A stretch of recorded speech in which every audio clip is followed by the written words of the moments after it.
ఓం శ్రీ సాయినాథాయ నమః.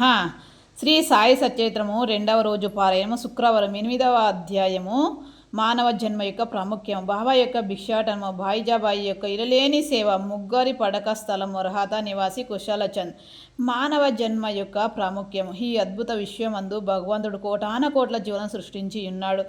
దేవ యక్ష గాంధర్వదులు జంతు కిటకాదులు మనుషులు మొదలగల వాణిని సృష్టించెను. స్వర్గము నరకము భూమి మహాసముద్రము ఆకాశమునందు నివసించు జీవకోటి అంతయు సృష్టించెను. వీరిలో ఎవరి పుణ్యం ఎక్కువగానో వారు స్వర్గమునకు పోయి వారి పుణ్యఫలము అనుభవించి పిమ్మట త్రోసివేయబడతారు. ఎవరి పాపం ఎక్కువగానో వారు నరకమునకు పోదరు. అచ్చట వారు పాపములకు తగినట్లు బాధలు పొందేదరు.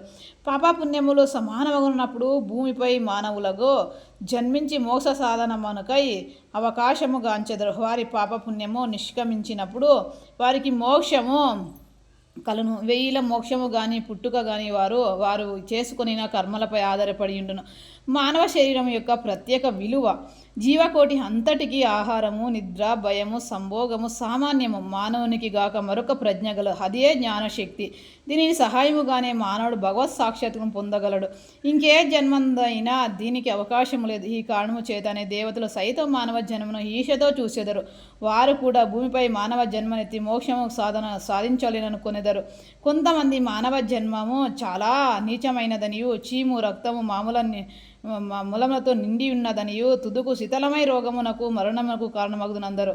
కొంతవరకు అది కూడా నిజమే. ఇన్ని లోపల ఉన్నప్పటికీ మానవుడు జ్ఞానము సంపాదించు శక్తి గలదు. శరీరం ఉండుట చేతనే మానవుడు తన దేహం యొక్క జగత్ యొక్క అనిత్యత్వము గ్రహించి ఇంద్రియ సుఖముల పట్ల విరక్తి పొంది నిత్య వివేకములతో కూడా భగవత్ సాక్షాత్తును పొందుచున్నాడు.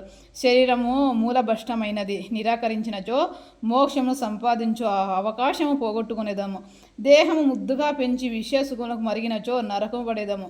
ఉచిత మార్గం ఏమనగా దేహమును అశ్రద్ధ చేయకూడదు, దాని లోతను పోషించకూడదు, తగు జాగ్రత్త మాత్రమే తీసుకొనవలెను.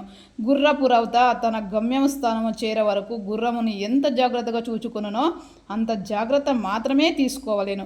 ఈ శరీరం మోక్ష సాధన లేక ఆత్మ సాక్షాత్రము కొరకు వినియోగించవలేను.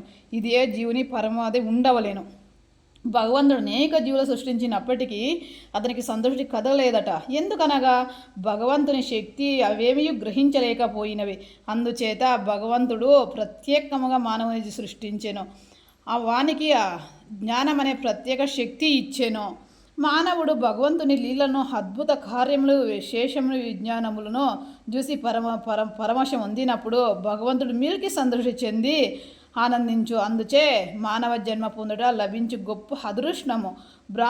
బ్రాహ్మణ జన్మ పొందుట అందులోనూ శ్రేష్టము. అన్నటికంటే గొప్పది సాయిబాబా శరణావిందములపై సర్వశా శరణగతి చేయ అవకాశము కలుగుట అంతకిన్న అదృష్టము. ఓం శ్రీ సాయినాథ అర్పణమస్సు. శుభమో భవతు. ధన్యవాదములు.